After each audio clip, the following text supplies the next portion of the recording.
Well, hello everyone. Welcome to me, your host, Christian Watson. It is good to be with you guys here today.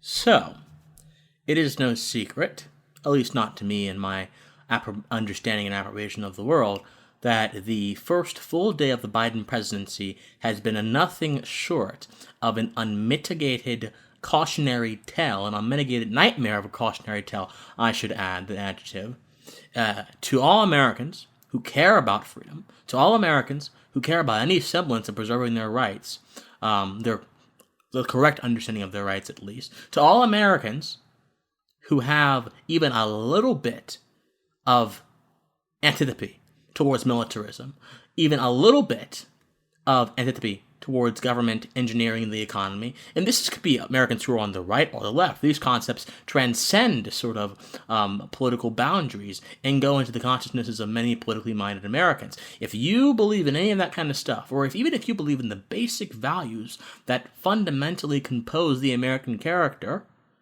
this has been an absolutely terrible day for you on both a conceptual level and an institutional level. And I'll explain to you what I mean. So, Joe Biden, the Jerusalem Post said that Joe Biden is going to be considering, or should be considering, or have a challenge to address the Baghdad bombing, which happened in Iraq not too long ago, like a few moments ago. And essentially they're saying, since Biden wants to return back to the world, he wants to have that sort of interventionist mindset, which Biden has vivaciously stated in many of his foreign policy speeches and memorandums, then he needs to address this. This is the Jerusalem Post saying this.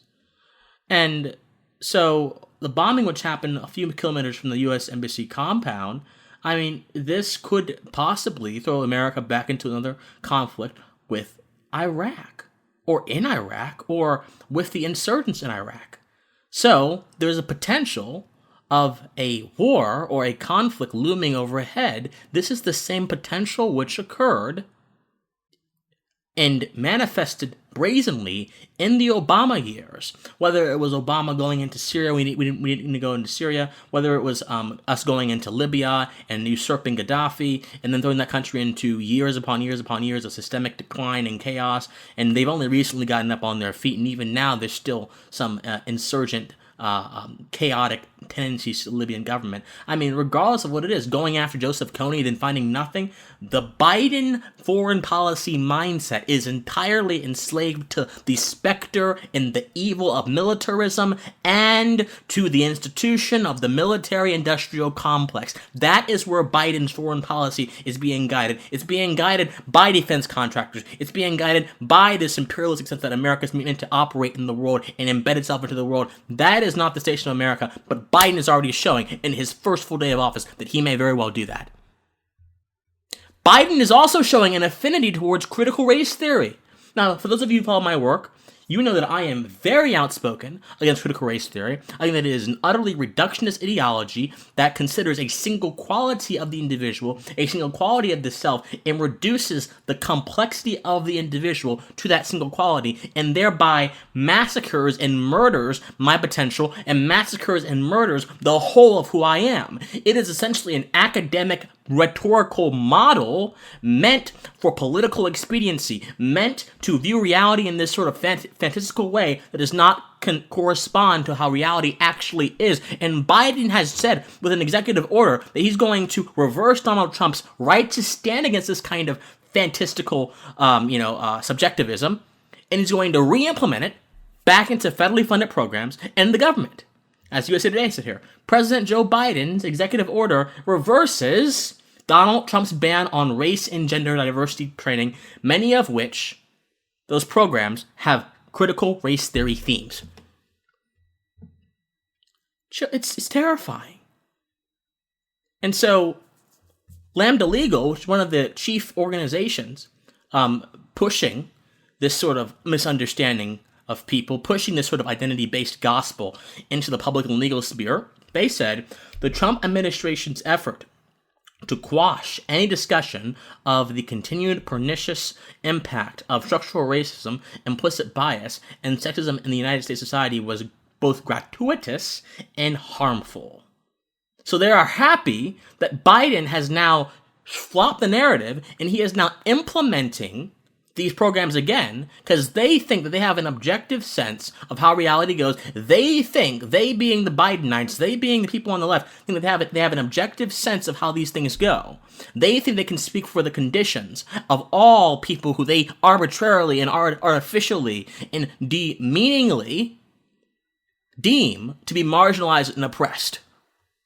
They have taken upon the impetus, the self-righteous impetus of telling me as a black person, or as a gay person, or me as something else, or someone else something else, as a Hispanic Latino, that they are constantly faced against oppression, and that they're going to teach people that as a fact, not as a theory, not as a social theory, but as a fact. If you care about academic inquiry, and if you care about the free pursuit of knowledge, and if you care about dissension to grand narratives, or any narrative whatsoever, or any idea whatsoever, the first full day of the Biden presidency was terrible for you. Biden's COVID plan. His COVID plan. Now, hold on. There are still several states, including Oregon, which are ran by progressives and are locked down. They are shut down, and there are businesses in those states, like a gym in Oregon, that has been slapped with a over $100,000 fine because they refused to shut down when Governor Kate Brown said shut down. Democrat. Biden has not said an inkling about that. Andrew Cuomo was forced to downgrade his designations of certain crisis zones from the most severe level, the orange zone, to the least severe, the yellow zone. He was forced to do that by a state judge who said, Mr. Cuomo, you have not shown a compelling interest to keep certain places locked down when the places that are least restricted are places that have more hospitalization rates. So the judge was using a sort of utilitarian calculus, which I don't like, but at least the judge was righteous enough to say, you know what, this is a bad, irrational thing that Cuomo is doing. If that hadn't happened, Cuomo would still be shutting most of the state down. Democratic governors across the nation are shutting this thing down. And Biden wants to focus on giving people money.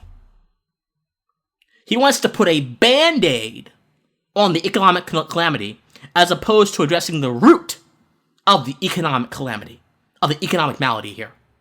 So Biden signed 10 executive orders, as this article says, with the goal of administering 100 million vaccine doses by the end of April, because he wanted to expand testing and vaccine availability. Now, the federal government just lost its reserve stock of vaccines, by the way. They just ran cold. No amount of executive fiat is going to automatically restore that reserve. I mean, you just because you cannot force someone to produce faster if they are still working or something, or if they don't have the resources at the moment, or whatever. But Biden doesn't get that. Biden thinks that since it flows from the text that my pen has imprinted on the page, therefore it'll happen. He has a sort of deified idea of government. And he also said that it's going to be primarily up to Congress to pass the $2 trillion coronavirus proposal to help people. Whereas he has no mention about the millions upon billions of dollars the economy has lost from being shut down. No mention of the financial pain that businesses are roiling from being imposed upon hefty fines by progressive governors and progressive state administrators and everything. He's no mention of any of that. And instead, Biden's also going to begin imposing mask mandates on airlines. Did you read about that? And many of the airline people are saying, yes, we need this. Even though we already have our own rules, Joe Biden gives us the ability to to implant more external punishment. So instead of an airline just kicking you out, they can kick you out and they can also fine you. They're cheering for this tyranny. And then, of course, there are some airlines saying, hold on. When the federal government implements a rule like this, it's long-lasting, it's hard to get rid of. Let us govern ourselves. Biden is usurping the principle of self-governance and self-reliance from the airline industry. If you believe in self-reliance and self-autonomy and self-governance, Biden's first full day in office was bad for you. If you believe in any sort of nuanced understanding of equality, well, I got bad news for you. Following his inauguration Wednesday, President Joe Biden signed 17 executive actions that include orders, memoranda, and agency directives advancing racial equity, support for underserved communities, and protecting workers from COVID-19. These were as follows: defining equity as the consistent and systemic, fair, just, and impartial treatment of all individuals, including, hold on, he just said a universal statement, and now he's compartmentalizing it. This is a self-contradictory definition. Let's go on.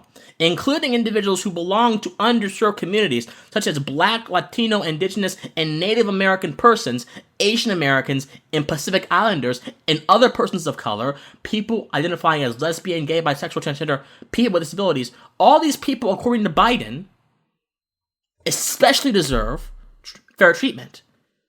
So how do you have this idea of a universal fair treatment, but then compartmentalize that treatment to be enhanced when interacting with particular people on the basis of their arbitrary, unchosen characteristics? That's not fair treatment. You're making a universal statement, that you're making it temporal, you're making it subjective, you're making it contention upon certain factors. Universal statements are universal in the extent, the fullest extent of what they can be. But Biden doesn't care about that. His left-wing people who are writing this stuff, who are using CRT, critical race theory, who are using these profoundly baleful mechanisms, don't care about that. They primarily care about pushing an idea and pushing their idea of heaven and pushing their idea of reality as an objective fact, and backing up that fact with the bludgeon, the hammer of government.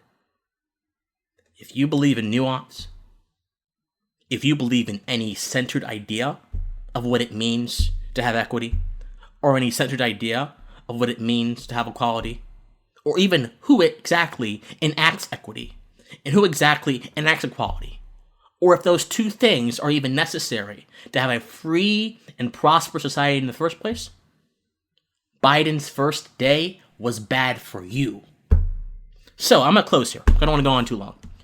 But if you are against militarism, if you are against the government usurping private actors from their own affairs, if you are against shutting businesses down, if you are against botched subjective understandings of racial issues or any issue being pushed as truth, then this presidency, I guarantee you, is going to be terrible for you. Think on it. As always, my friends, I love you, and please, if you can donate to my channel, it means a lot. officialcwatson@gmail.com, PayPal.